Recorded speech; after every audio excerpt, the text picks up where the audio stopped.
পালং শাক রান্না করতেছি সাগরে ছোট চিংড়ি মাছ দিয়ে, নতুন গুলালু দিয়ে, সরিষার তেল দিয়ে।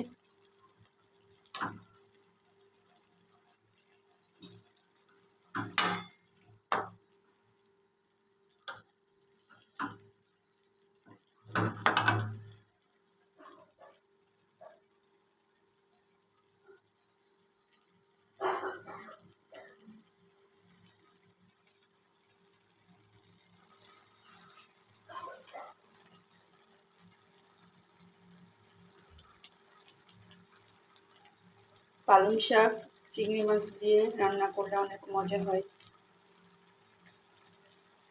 সাগরে ছোট চিংড়ি দিয়ে, নতুন গুলালু দিয়ে, সরিষার তেল দিয়ে, হলুদের গুঁড়া, মরিচের গুঁড়া, লবণ, পালং শাক রান্না করতেছি।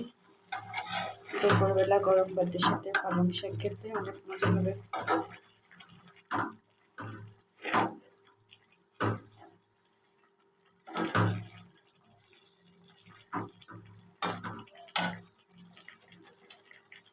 ঝোলটা পানি শাক থেকে উঠেছে, এখানে আর অন্য পানি দিব না।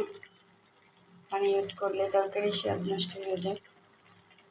এই পানিটা আস্তে আস্তে শুকিয়ে রান্না হয়ে যাবে।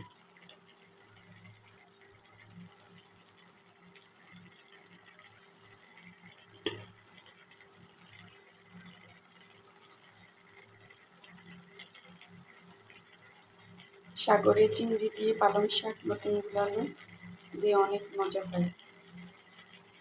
পালং শাকে আলাদা পানি ইউজ করতে হয় না। পালং শাক থেকে অনেক পানি ওঠে, ওই পানি দিয়ে রান্না কমপ্লিট হয়ে যায়।